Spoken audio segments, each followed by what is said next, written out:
Hello, darlings. You've all heard of Marilyn Monroe. Some of you know Bridget Bardot. Well, now it's time for the Cognac show. I said Cognac, ooh, ooh. I said Cognac, ooh, ooh, ooh. I'm your bubbly blonde, fabulously dressed to impress.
Darlings, I'm Cognac Wellerlane, and we are here at the Jericho Library for a very special preview of a very special Christmas during 1966, explained by Mr. Barry Riveradue. Now, Barry, this was an incredible program today. Come a little closer to me, darling. Tell my audience what inspired you to create a whole program around 1966. Well, I was 10 years old then, very impressionable age, so everything made a big impression. And in retrospect, 50 years later, I look back at it, not just nostalgically, but how things have changed since then. It's easy to say it was a more innocent time, and in a way it was, you know. I remember very well. I used to watch, like I told you before, I was addicted to television. I used to watch Star Trek. I used to watch I, Jim and Jeannie. I used to watch Bewitched. Those were my favorite shows. I wanted to grow up and be a movie star and a TV star, and I couldn't wait to put my mini skirt on and put false eyelashes on and just, you know, be a part of that. But of course, as you are well aware, things did change drastically in the 70s. and it was no longer an innocent period. Even 2 years later, if I was talking about Christmas '68, the nation was much more divided then, Vietnam and more assassinations and everything, and '66 wasn't perfect, but in retrospect, it was a... Was it because we were younger, we just didn't understand certain things? Very much, very much. When I went to Santaland at A&S in Hempstead, I practically believed it was the real deal, you know. They would put up colored lights and everything, there would be Santa. Well, being 10 years old, I was at the outer edge of that, but I could appreciate just that for effect, you know, just like Christmas trees and lights just seemed to mean more back then, you know. And it seemed more special. Am I correct in saying that? Yeah, it didn't take a lot, I think, to impress people. The tree at Rockefeller Center, and it just seemed all-encompassing, all very, very magical, you know. It was like truly magical. I totally agree with you. Very Try and magical. recapture magic nowadays, you know. The older you get, you try and recapture You know, that. it was very funny when you showed Rockefeller Center, the ice skating ring and the Rockettes. My husband and I went to go see the Christmas Spectacular, like right the day after Thanksgiving. He says, you know what? Do me a favor, go get the tickets, order them online. Do you know that today, to buy those tickets, you truly have to be a billionaire? Yes, you have to mortgage your house. Unbelievable. Do you know that those tickets, I got a very good deal on them. They were $190, but we had to go at 10 o'clock in the morning. If I wanted to go in the afternoon, it would have cost $700. Yeah, okay, not surprising. Not Now, surprising. let me ask you, when you were a child, did you have a favorite television show? What was your favorite TV show in 1966? You know, there was a show, I don't know if anyone remembers this. It's an odd choice. It was called Honey West. You liked that show too? Are you kidding, Aunt Frances? Oh my God, I lived and died for that show. I couldn't wait for that show to come on television with the... She had an effect on me, put it that way. She was sexy. I remember they had her. Do you watch Decades? Do you watch that? I know the channels are there. I haven't always caught up. They had a whole... One weekend, it was just Honey West TV shows. I was glued to the television set. She was the sexiest thing with that car, and the oscillate in the back of the car. Oh yeah, that. You can't prove that. Do you think she would? Let me ask you. Do you think that she was the sexiest TV star at the That's why I time? was a faithful viewer, and I was only 10. You know. And you knew. Well, you already knew. She was a hot number. Yeah, I know. I shouldn't say this, but there were times when she would be wrestling someone, and I thought maybe her Something would fall out. or slip a little something. Yeah, I could see was my that. brain, sorry, but you know that was. You were to be honest, hoping. You were hoping. I was, but TV back then, you know, so yeah. But I used to love that. I thought she was. Do you know that Madonna wanted to make a remake? Madonna wanted to make she actually wanted to make a movie about Honey West, but something happened in the process. I thought I was the only one who remembered it, you know, because it only lasted a year or two, I think. I know, and I couldn't understand why it was so good. Yeah. It's a funny thing, but another TV show that I really, really loved was The Man from U.N.C.L.E. Of course, everything was. James Bond inspired so many spy things, and some of them were comical, like Get Smart, and others were like The Man from U.N.C.L.E. Or The Girl from U.N.C.L.E., which followed with Stephanie Powers. Yes. So, and do you know I interviewed Robert Vaughn? Not too long ago, I interviewed him. Yeah. I interviewed him in Belmore at Really? the Long Island Film Expo. He was starring in an independent film, and I approached him and I said to him, you know, before the interview, I says, you know, I had such a crush on you growing up. I said, when I saw you on The Man from U.N.C.L.E., I says, oh my God, he is the most handsomest man. And I must have been like you, only 10 years old, and I just adored Robert Vaughn. You know, he took me in his arms, and he gave me this tremendous kiss. yeah. He's passed, though, you know, he Yes, died this year, recently. yes. But, you know, as much as I liked Aunt Frances, who did I meet in person? Ed Sullivan. Not quite the same I thing. saw. Not quite the same I experience. saw. What was he like? Was he a nice guy? Yeah, he was. I mean, look, he was stopping. It was a cold day. All these people approached him, and he was willing to sign autographs, and very nice. So it wasn't bad as far as the first encounter with a celebrity, of which I've had occasionally, usually by accident. You know, you interview them, but I sometimes trip over them. So not quite the same thing. You know, you meet one, I was once walking Central Park West, and Dustin Hoffman was loitering outside his apartment building. What do you say to Dustin Hoffman? He saw me, and I saw him, and I said, hi. And he went, hi. That's usually what they do. Do you know, one time, this was years ago, I don't know, I must have been like 21, 22 years old.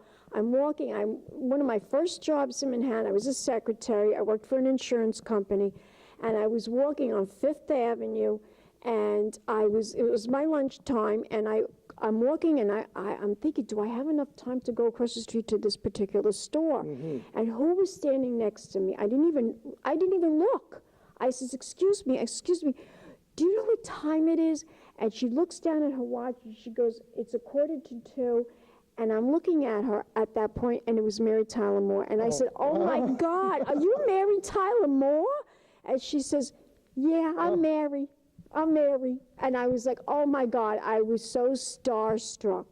Yeah. Well, she gave you the time. She could have just, don't bother me. That's right. She could have just, I'll make this very quick, but the greatest celebrity encounter I ever witnessed was at a bookstore.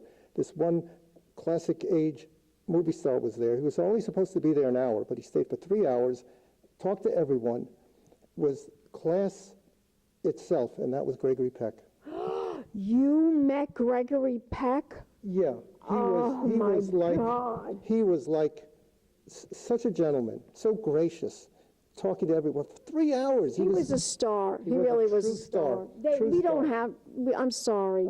Brad Pitt just cut Could it. he hang around for 3 hours? I don't know. No, because I know these stars. I interview them. Figured, yeah. They don't hang. You know what they do? They come to a charity event. They say they're a supporter, okay?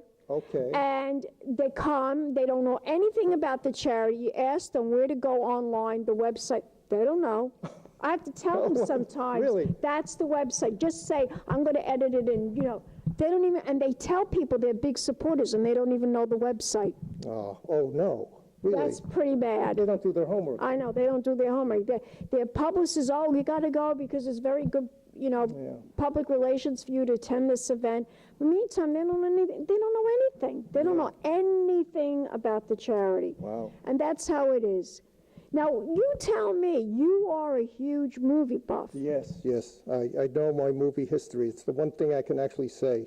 And was it also the 60s a favorite time for you? Well, it's kind of weird. I would often tell other audiences that while kids were playing baseball in the school field, I was studying silent movies. Oh, wow. I was books. Who did that? You know, Did you want to become a film producer? More like a director, you know, Want to be a creating stuff or director? documentaries. I wanted to be a movie star. I figured. You could direct me in any film, darling. I'm a perfect actress. The camera likes you. I wanted to be. I'm very photogenic. I modeled. I had a lot of people film me and take pictures and photographs of me. I'm one of the most photographed women in New York because I go to a lot of charity things and a lot of photographers take my picture. And not because I'm famous, just because I look good. You know, I have the look. You have the look. Yeah. And some photographers tell me that I'm more glamorous than some of the TV stars and movie stars and reality stars that are out there today. Reality stars are not stars. They're just vacuous wasters of time, a lot of them. You know, Do you watch reality TV? No, 99%. I'm fascinated by it. I have mixed feelings. I'm fascinated by reality TV. I'm totally fascinated by these people. How they got, how they get it. I'm totally fascinated. I mean, that's another thing. I don't know if they deserve the stardom, but I'm totally fascinated by just it. call them reality humans, not stars. So now you do these lectures. Yes. tell me, is this like the best time of your life? Do you really love doing these lectures? I'm glad I'm able to do it. I've only been actively pursuing this for the past year. I've given talks over the years, but now I'm knocking on a lot of doors at libraries saying, I got some interesting stories to tell that blend Long Island history with popular culture. Now, what made you, how did you get into the lectures? I'm a board member at the North Shore Historical Museum in Glen Cove, and that's where some of these talks originate. And they go over so well, I figured, well, why not tell librarians about it, historical organizations, and that's what I've been trying to do. And thankfully, I've been making decent progress in booking these lectures. So, and I'm always creating new ones. And It's almost like a screening, because I go to many screenings of independent films, and at the screenings, after the screening, they always have a Q&A. Yes. And that, I must say, this is one of the very first lectures I've ever been to, and it reminded me of when I interview filmmakers, because right after their screenings, they do a Q&A, and this is what it feels like. And it fits perfectly, because if you were around in 1966, who doesn't want to suddenly remember and be reminded of things that meant a lot to them back then, and how things have changed, but you still have the memories, and you wouldn't trade it for anything. No, I wouldn't trade it for a thing. Even among 10-year-olds that remember, never mind being an adult, you know, being a kid back then was a very special time. So now, is this the only program that you have developed? Have you developed any other A programs? whole bunch. Oh, so you have a whole library of programs. It's building. Can you tell my audience how many programs you have? Well, it's technically around a dozen. A dozen programs? Some are in development, put it that way, but around half dozen have already been booked or will be. So This is, to me, this is like a screening of a film almost, like what you have here. well, I like. This, especially this theater, it looks, Well, yes. I mean, this looks like I'm in a movie theater and I'm watching a film. This is, you don't often find this type of auditorium. I've spoken in really small spaces, so this is nice when it happens. This is gorgeous, this theater. Yeah. So I'm very pleased to be here. You know, it's the first time I've been at Jericho Library, and this sets a new standard as far as presentation. It's very nice. It is, it's totally gorgeous, totally. Now, so you have 20 programs, and some of them are in We're development. approaching a dozen. A dozen, I'm looking excuse me. ahead. Put it this way, I'm looking ahead a year, because that often, if you do like a Halloween program or something, autumn, you got to start planning now. Do you have a favorite program? Do you have anything in particular that you really... Well, the one that I really like talking about is next year is 2017, 100th anniversary of when the U.S. entered World War I. The big song back then was Over There. That was composed by legendary entertainer George M. Cohan, who composed it at Kings Point.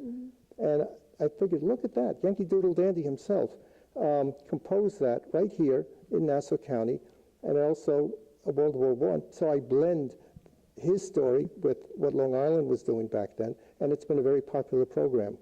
And that's an idea. That's what I like doing. You know. You are a fascinating gentleman. Did anybody ever tell you that? I find fascinating subjects. Put it that way. I'm totally... It's reflected glory. You know, it's... how long does it take you to research, like put this whole program together? This one I started in the summer. It's misleading to say how long it takes, because when I'm into it, it's very intense, and you can get a lot done. But usually 2-3 months. But then it never... Well, this one was just for now, the Christmas season. The program I do on World War I and all that, I'm always tweaking it. I'm always adding stuff, or, you know... It never You're a true artist. Yeah, well, it's an ongoing thing. It isn't set in stone, and it evolves. No show is the same, and the program evolves. So, you know, it's a living thing, you know, these programs. That's what artists tell me, because I interview, of course, not just movie stars and TV stars and reality and filmmakers, but I also do interview famous artists. And this is what they tell me. This is what their work is like. An artist that sculpts or paints. Yeah. I never call them painters, but they call themselves painters. I always call them an artist. Yeah, so they are. Yeah. Now, this particular video that we saw today, did you do the editing process? You did everything yourself? Everything is my little You take patchwork. snippets of this and snippets Yeah. of that. Yeah, and I try and make something reasonably coherent out of it. Very subjective. You should do a documentary and air it at a screening. You should do it at a film screening, a film festival. That's what you should do. You should really do that. I technically did that about 10 years ago, but that's a long story, but I know the experience. Yeah. It's pretty exciting. It is, when you actually see it with an audience. Can I ask you, darling, do you have a Facebook page? Can we follow you? I'm on Facebook, Tell my audience. but I don't really talk about myself. I'm there just to I use Facebook just to learn things, different groups are, interested in movies and stuff, but I don't really talk about myself, but you can find me there. You should do that and tell people where your next gig is going to be and where your next lecture will be. Tell my audience, do you have a website? No, I don't. But you do have the Facebook. Yes. Tell my audience spell your name and tell them your Facebook page. Well, just my name will get you there. Barry? Rivadue. Spell it. Rivadue. Well, you are such a delight to interview. You're a fascinating gentleman, and I truly, truly loved what you did today. It was just spectacular. I really try and please. Barry, give me a kiss. Oh. Mwah. Other side.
Excuse me, are you Santa Claus?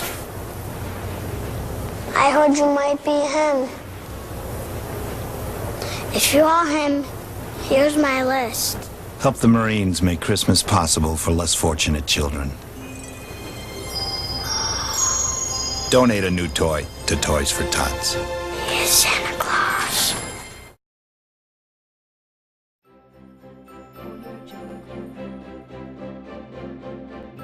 And thanks so much for watching. Keep watching more interviews, more celebrities, right here at Cognac's Corner Magazine. Pig Champagne Kisses. Hello, darlings. You've all heard of Marilyn Monroe. Some of you know Bridget Bardot. Well, now it's time for the Cognac Show. I said Cognac, ooh, ooh. I said Cognac, ooh, ooh, ooh. I'm your bubbly blonde, fabulously dressed to impress. One of a kind girl. It's been a Crybaby Productions, darlings.